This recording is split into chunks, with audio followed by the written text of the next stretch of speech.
हाँ, शुभ प्रभात विद्यार्थियों। आज हम कक्षा 9 की मैथ में आज 4.3 का आज दूसरा प्रश्न देख रहे हैं। और ये प्रश्न कुछ इस प्रकार से है बच्चों कि बिंदु 2,14 से होकर जाने वाली दो रेखाओं के समीकरण ज्ञात कीजिए या लिखिए, और इस प्रकार की और कितनी रेखाएं हो सकती हैं। और बच्चों, अगर खूब सारे बिंदु दिए होते ना, तो उस उनसे होकर, अगर दो बिंदुओं से होकर तो केवल एक रेखा जा सकती है, लेकिन एक ही बिंदु दिया है जो कि 2 आपका 14 है, तो एक बिंदु से होकर असंख्य रेखाएं जा सकती हैं। तो एक रिप्लाई आपका आ गया इस प्रकार की और कितनी रेखाएं हो सकती हैं। तो इस प्रकार की अनंत रेखाएं या असंख्य रेखाएं हो सकती हैं।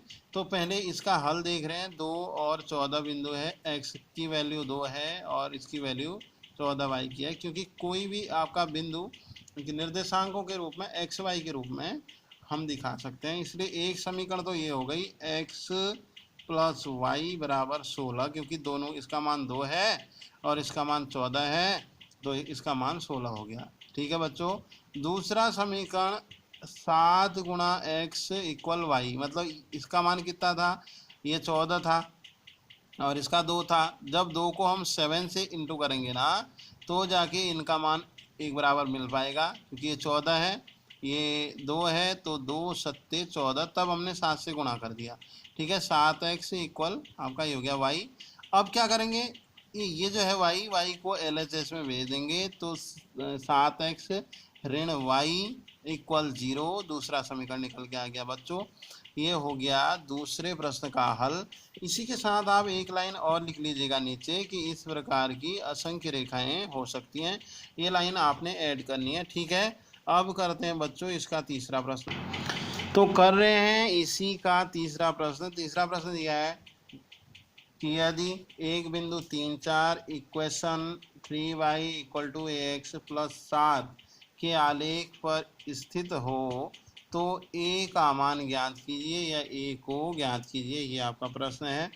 पहले तो आपको दिया है जो वो है बिंदु है एक्स वाई के रूप में होता है, 3, 4 है। एक्स का मान कितना हो जाएगा बच्चों, 3 हो जाएगा, और इसका मान 4y का। ठीक है, और ये कहाँ स्थित है, कह रहा है 3y equal to ax plus 7 के आलेख पर स्थित है। तो ये बिंदु इक्वेशन को क्या करना चाहिए, ये आपका संतुष्ट करना चाहिए। तो इसलिए x बराबर 3 और आपका ये y बराबर 4 को हम इक्वेशन में हम रख के देखते हैं।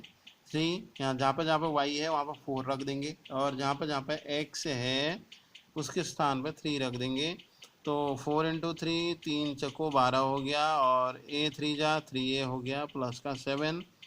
ये इस साइड तो यही रहा आपका 12, ये 7 इधर से इधर आ गया, यहाँ जाके आपका ऋणात्मक हो गया, यहाँ 3a रहा, यानी कि इसका मान 12 में से 7 घटा 5 आ गया बच्चों। और 5, ये 3 इधर जो RHS में था, इनटू में था, इसको यहाँ नीचे भेजा तो ये आपका डिवाइड में हो गया। 5/3 इक्वल a, या a बराबर 5/3।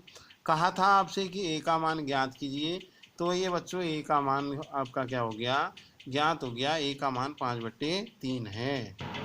तो बच्चों अब हम कर रहे हैं चौथा प्रश्न, और चौथे प्रश्न में दिया है कि एक टैक्सी का किराया, पहले 1 किलोमीटर का किराया 8 रुपये है, और उसके बाद की दूरी के लिए हर किलोमीटर या प्रति किलोमीटर का जो है किराया वह 5 रुपये है। और यदि तय की गई दूरी x किलोमीटर हो और कुल किराया ये y रुपये हो, तो इसका एक रैखिक आलेख खींचिए। रैखिक आलेख खींचने के लिए सबसे पहले हम रैखिक इक्वेशन को हम बना लेंगे, और रैखिक इक्वेशन हम बनाएंगे। सबसे पहले तो 1 किलोमीटर का जो किराया है वह 8 रुपये है, इक्वल 8 हमने लिख दिया। और फिर उत्तरोत्तर हर किलोमीटर का जो किराया है वह 5 रुपये है, तो 5 लिख दिया। अब तय की गई कुल दूरी x किलोमीटर है और कुल किराया हो गया y।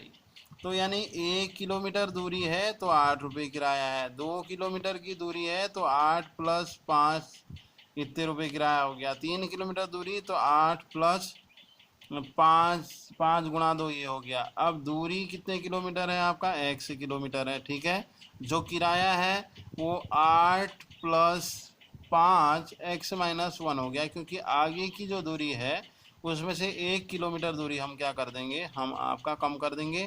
क्योंकि कुल दूरी x है और 1 किलोमीटर दूरी का किराया 8 यहाँ ऐड है, तो यहाँ x-1 लिखना पड़ेगा। ठीक है, तो कुल किराए के लिए हम क्या व्यंजक दिखा रहे थे, हम दिखा रहे थे आपका y, तो ये हो गया y। और कुल किराया जो हो गया 8 प्लस 5 से इंटू कर दी इन दोनों की, 5x-5। ठीक हो गया। अब क्या करेंगे, 8 में से 5 घटा 3 आ गया है प्लस का, और 5x से 5x हो गया। आपसे कहा था आप क्या दीजिए, एक व्यंजक दीजिए, तो आपने दे दिया एक, यहाँ पे व्यंजक दे दिया 5x लेस वाई, ये वाई वहाँ भेज दिया है, प्लस 3, या फिर इक्वल इस साइड हम क्या कहते हैं, हम ले आए इसे, तो 5x लेस क्या कहते हैं वाई प्लस 3 इक्वल 0। ये हो गया इसके लिए एक व्यंजक। ठीक है, तो हमने आपका क्या देना था, एक वो देना था व्यंजक, तो ये व्यंजक आपने दे दिया है। उत्तर हो गया इसका बच्चों। बस, और उसके लिए क्या करना है, एक आलेख भी खींचना है। आलेख को आप होमवर्क से खींच लेंगे। ओके बच्चों, थैंक्स।